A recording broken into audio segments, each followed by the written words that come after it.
Hey, my friends, I'm Matt. This is the 10-Minute Bible Hour, and you want to know what's not that impressive? This. Even if I could do it 3 times in a row, not that impressive. Do you know why? Because it's right there, and it's a big trash can. It's basically a layup. Anybody can do that.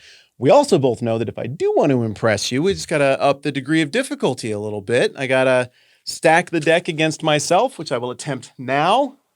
That was surprisingly close. But now, look, I look like a big idiot because I tried to show off. I raised the stakes a little bit. It did not go in. But if it had gone in, it would have been a little more impressive than the first thing I was doing, right?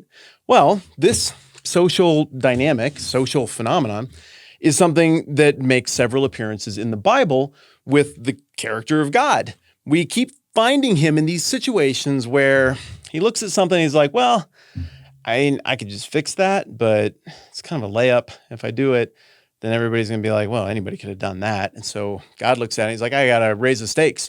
I got to stack the deck against myself so that this is harder to pull off. And then when I do it, everybody's going to be like, well, nobody could have done that. That must have been God. So in this video, we're going to look at the top 7 times where God intentionally stacks the deck against himself to make himself look awesomer. And we're going to do it in list format with overwrought graphics and music because that's how these things are done. Get in there, baby.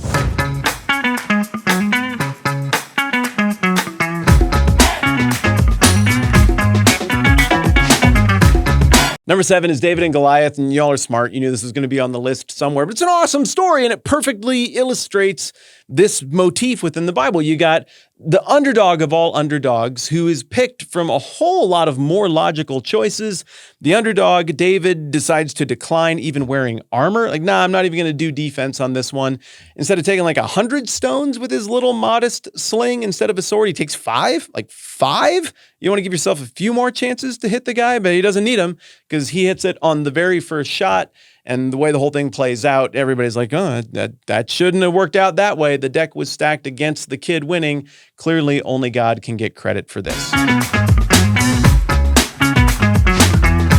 What I got for number 6 is the Red Sea incident, and everybody can picture the movie portrayals of the climactic conclusion to that, but it's important to note that Exodus chapter 13 tells the story in such a way that the Israelites didn't just meander around and happen to end up pinned against that body of water while they're being chased down by the most elite military unit in the entire world at that point in history, but that God intentionally stacked the deck against himself by leading them with a cloud by day and a pillar of fire by night to get them backed up against that sea, to then bail them out and demonstrate to the whole world that this was definitely God and nobody else could get credit for that.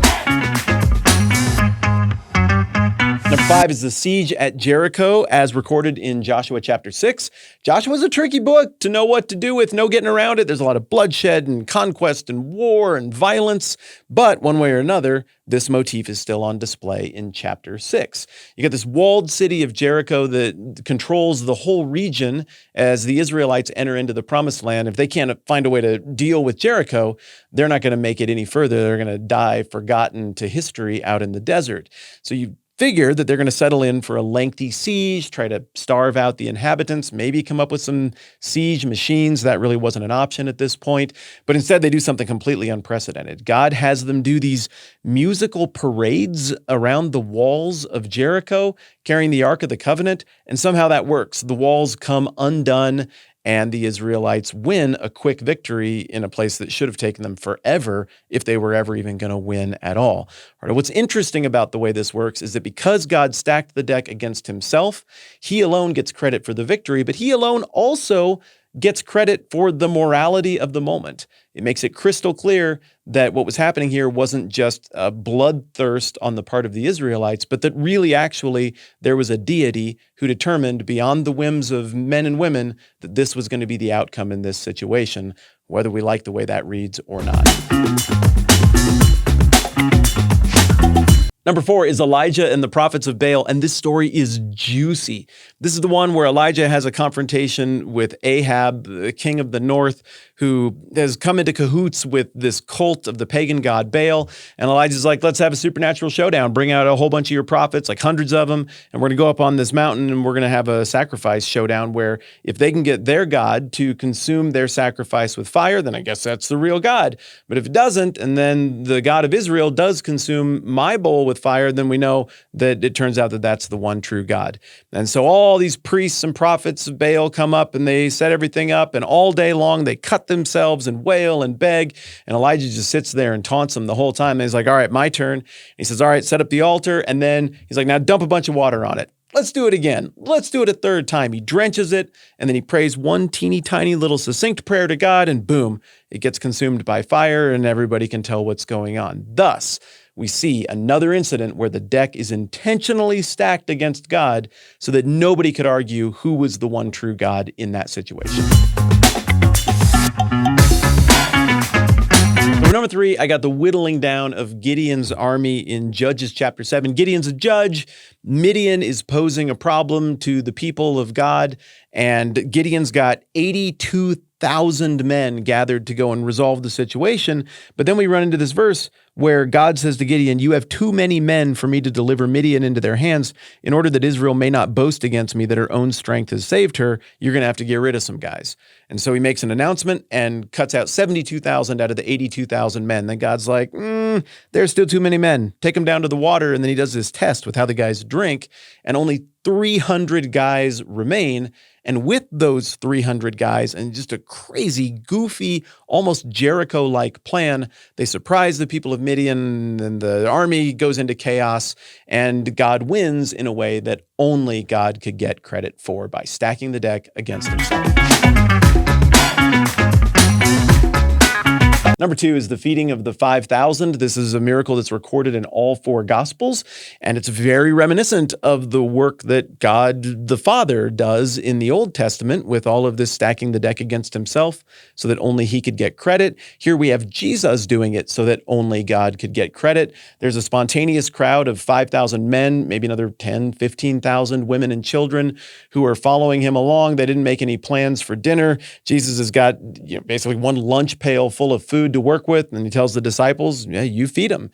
And miraculously, after stacking the deck against himself and claiming that this is going to work, it does work. Everybody gets fed, and there's more food at the end than there was at the beginning, which is a subtle nod on the part of Jesus to his own deity by emulating, by drawing on this motif that we're talking about here, where God demonstrates his authority and his reality by stacking the deck against himself and then delivering.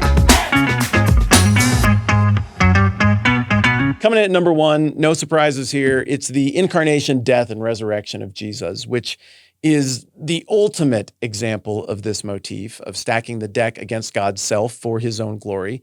But it's also the reason I think the motif exists.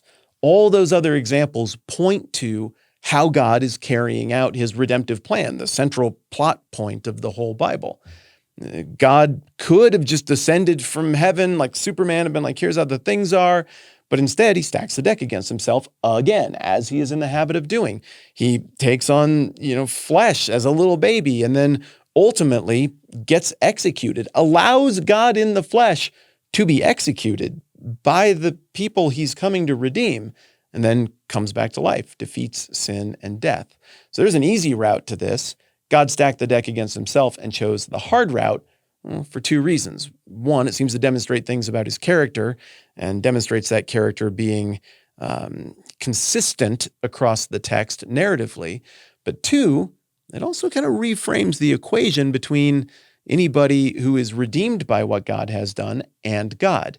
Any illusion that a person might have that this was kind of a layup and really anybody probably could have resolved sin and death and fixed this thing, that illusion is gone when you look at the circumstances of how God pulled this off by stacking the deck against himself. The Apostle Paul sums this up beautifully in Ephesians chapter 2. In famous verses 8 and 9, it says, "For it's by grace you've been saved through faith, and this not from yourselves. It is the gift of God, not by works, so that no one can boast." And there again, we see that motif of the stacking of the deck to make an important theological point so nobody but God could get credit for the cool things that God pulls off. Hey, thanks for hanging out with me and going through my little list. If you like conversations like this, we are deep diving into the book of Matthew right now, every day in 10-minute chunks over on the 10-Minute Bible Hour podcast. You can get that anywhere that you get podcasts. It's super fun. You don't have to go back to the beginning and start all over. You can jump in with us right now, and I think you'll get a kick out of it. I enjoy doing it. Thanks for hanging out with me. I'm Matt. This is the 10-Minute Bible Hour. Let's do this again soon.